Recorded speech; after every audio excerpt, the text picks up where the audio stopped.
그랄TV 가족 여러분 안녕하십니까? 오늘은 2025년 3월 5일 수요일인데요. 날씨가 조금 오락가락 하는 것 같아요.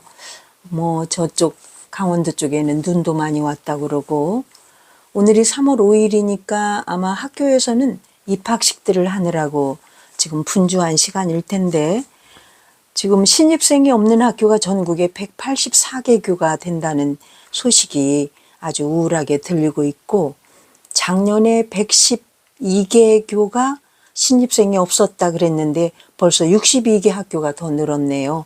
내년에는 신입생 없는 학교가 200개 교가 넘는다는 불행한 소식이 들려오고, 그리고 올해 초중고 학교가 49개 학교가 지금 폐교 수순에 지금 들어갔다고 하니 참 인구 문제가 지금 정말 현실로 쓰나미처럼 몰려오고 있습니다.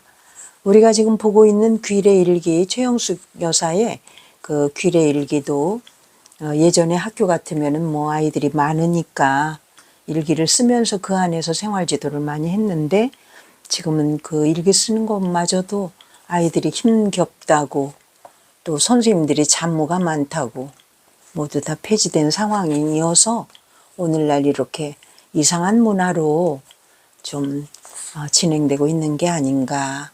아이들 웃음소리가 많이 들려야 할 텐데 걱정이 많습니다. 오늘 최영숙의 일기 중에서 사기라는 제목으로, 사기당하는 제목으로 지금 읽어볼 텐데요.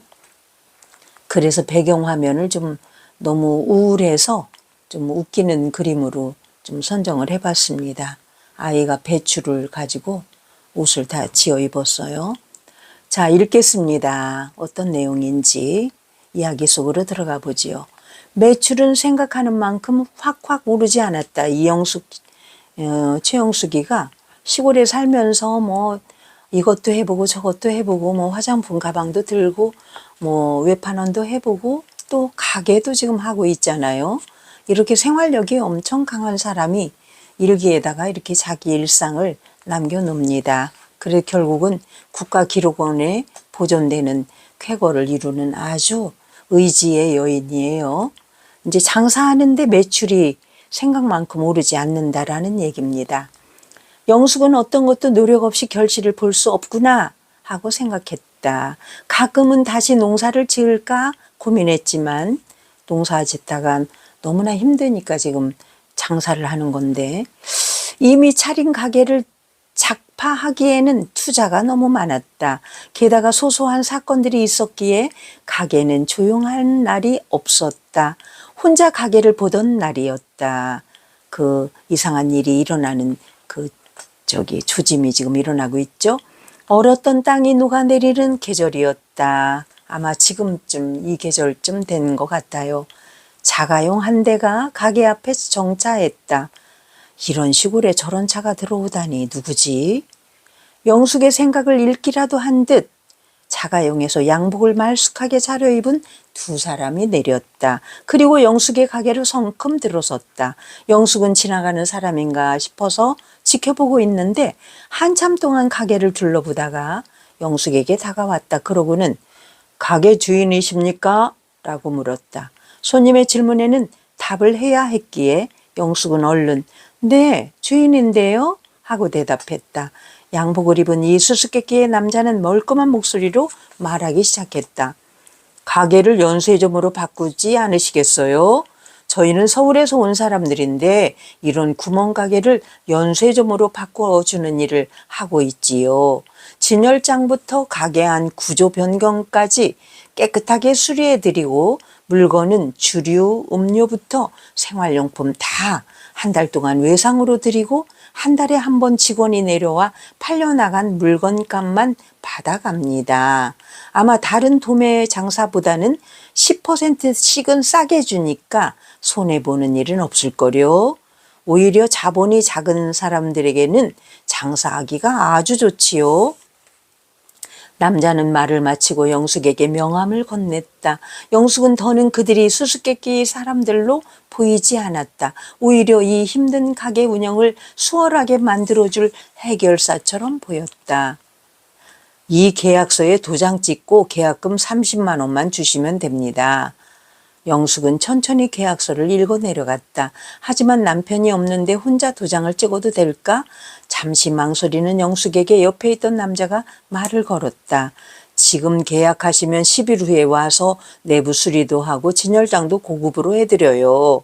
다른 곳에서 한 사진인데 한번 보세요. 마음에 드실 거예요.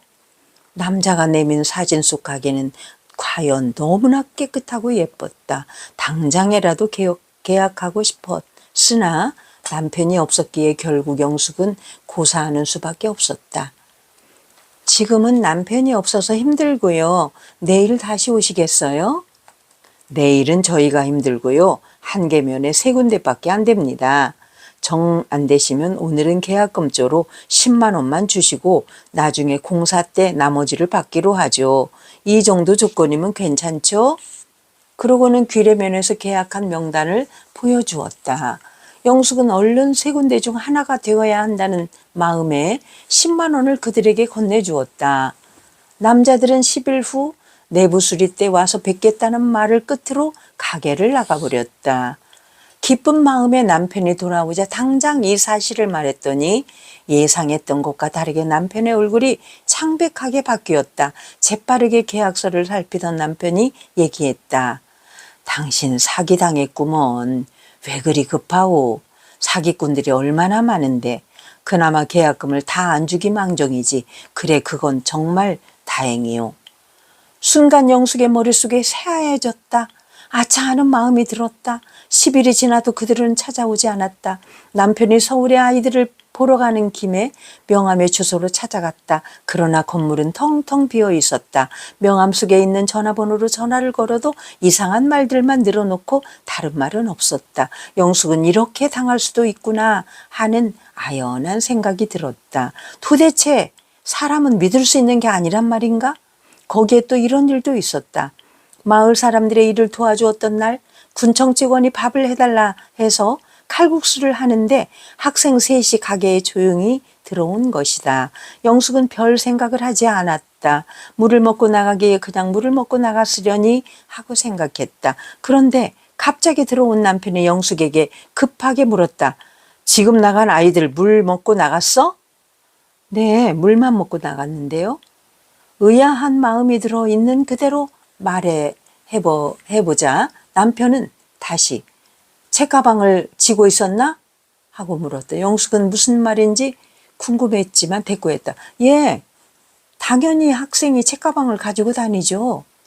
그러더니 남편은 자전거를 타고 가게를 나가버린 것이다. 무슨 일인가 싶어 가게에서 남편을 기다리는데 곧 남편이 물을 먹었던 아이들을 데려왔다. 영숙은 놀라서 무슨 일이에요? 하고 물었다. 남편은 두 손을 허리에 짚고 영숙을 보며 말했다. 당신은 가만히 있어요. 자, 잘 봐요. 그리고는 백지 3장과 연필을 가지고 돌아와 말했다. 여기에 너희가 한 일을 적어라.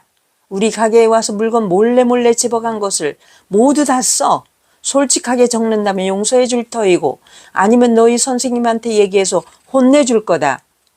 아이들은 나눠받은 백지를 들고 고개를 숙인 채 눈치를 살피기에 바빴다.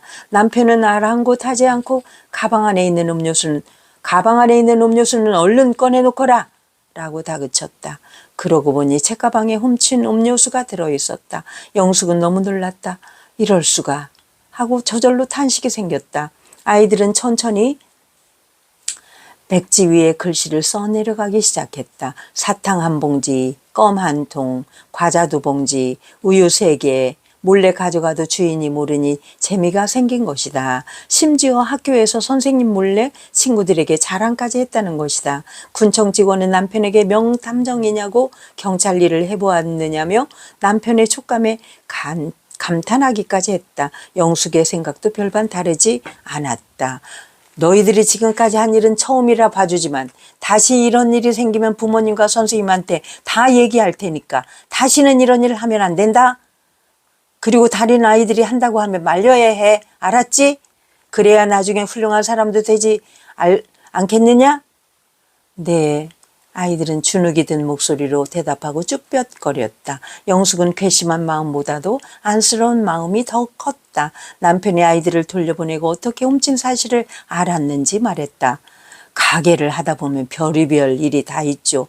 아이들이 슬쩍 집어가는 걸 몇 번 보기는 했어요. 의뢰 가게에 오면 무언가를 사가게 마련인데 저 애들은 대문으로 들어가는 뒤로 돌아가기에 물을 먹고 오려는가 보다 생각했는데 한참 만에 나오는 애들이 모두 가방을 다시 메고 가는 게 아니겠어요? 대문에서 나온 애들이 매일 가던 방향으로는 안 가고 반대편 방향으로 가는데 그 길은 사람이 다니지 않는 길이죠. 아차 싶어 대문 안에 들어가니까 음료수 3병이 모자라는 거예요.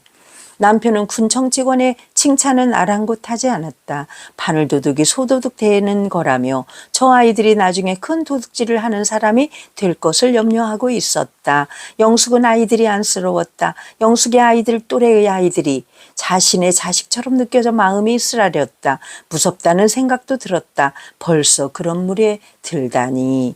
가계부를 빼곡히 적어 나갈수록 영숙의 가게에는 여러 가지 이야기들이 겹겹이 쌓여 나갔다. 영숙의 일기장에도 별의별 이야기들이 차곡차곡 담겨갔다. 이런 이야기도 영숙의 일기장 속에 담겨있는 이야기 중에 하나잖아요.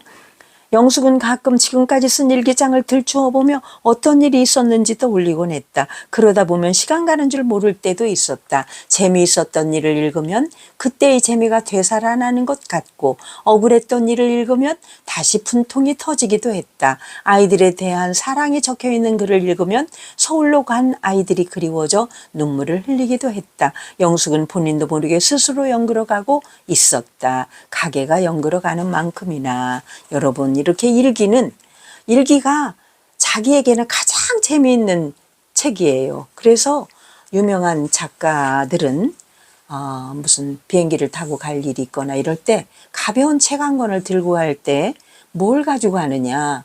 자기가 몇 년 전에 썼던 본인의 일기장을 들고 가면 그렇게 지루한 줄 모르게 그 짜투리 시간을 재미있게 보낼 수 있다는 그런 얘기잖아요. 이 세상에 가장 베스트셀러는 본인의 일기장이다. 여러분, 오늘 최영숙 일기를 보면서 그런 또 교훈을 다시 한번 되새겨 봅니다. 여러분, 오늘은 사기라는 주제로 봤는데 이렇게 세상이 참 험악해요. 특히 어린이들은 그것이 악이라는 걸 모르고 따라하기 때문에 우리가 바로잡아 줘야 되는 거겠죠. 그래서 교육의 현실이 정말 안타까운 면도 많이 있지만 특히 아이들 수가 채워지지 않아서 폐교의 그 위협을 받고 있는 학교들을 보면 안타깝게 짝이 없지요. 많이 결혼하고 많이 아이를 낳고 정상적으로 돌아가는 나라가 빨리 되었으면 좋겠습니다. 요즘에는 정치를 바라보면서 그 부정선거를 보면서 가만히 있는 것이 악이다. 행동하지 않는 양심은 악이다라고 얘기했잖아요. 그래서 저도 정치는 늘 중립을 지켜야 한다라고 우리는 교육자로서 그렇게 평생을 살아왔는데 요즘에는 정치적인 그런 핏가를 저 스스로도 내게 됩니다. 여러분들 그랄 TV에서 조금 왜 이렇게 정치 얘기가 많은가라고 좀 의아스러운 사람들도 당분간은 좀 견뎌주시기 바랍니다. 윤석희였습니다. 여러분 오늘도 파이팅! 감사합니다.